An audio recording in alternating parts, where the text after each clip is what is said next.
Every year when Forbes releases their annual rankings of the most valuable sports teams in the world, the Dallas Cowboys generally land at the very top of the list. The Cowboys are America's team and the biggest draw in professional sports, which is big part of their value. Obviously, they are approaching 30 years without winning a championship, but in the world of what sells, that isn't necessarily the most important thing.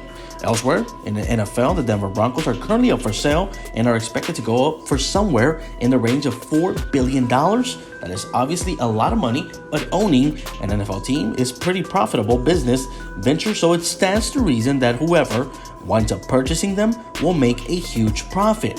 What could the Dallas Cowboys sell for if they were ultimately put on the market? Jerry Jones thinks the answer is at least twice and then some.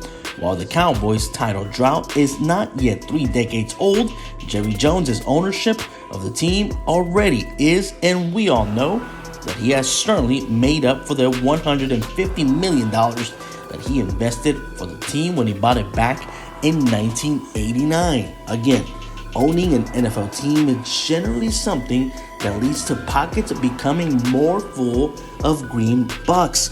In Football Morning in America, Jerry Jones was asked about pending sale of the Broncos and told him one evaluator said the Cowboys could go for somewhere around $8 to $8.5 billion, and Jerry thinks it's a bit more than that. Actually, Jerry Jones believes the Cowboys could sell for over $10 billion if he ever decides to sell the team, which is an absurd number, but it isn't ridiculous to consider that the Dallas Cowboys could set a massive record if they were ever sold. Obviously, Jerry Jones made sure to make it clear that he will never sell the team, so whatever evaluation the team would have is ultimately moot to a certain degree.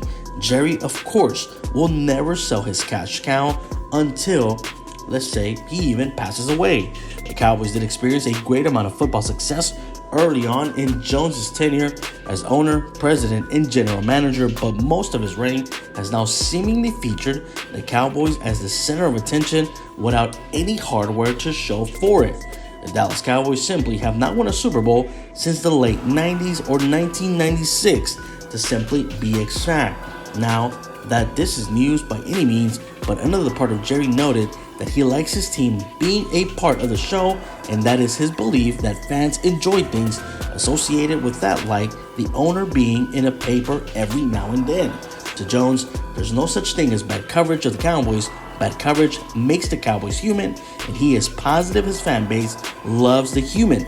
You would be hard-pressed to find a Dallas Cowboys fan who feels like there is no such thing as bad coverage on the team. On the whole, the Cowboys have been in the news for very troubling reasons at times, and those certainly qualified as instances of bad news. And Jerry is right.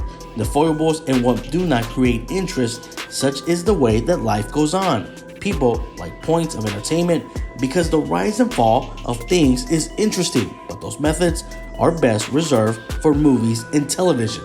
Jerry should focus on winning championships and simply staying out of the way and letting his team win if he wants the Cowboys to simply keep increasing in value.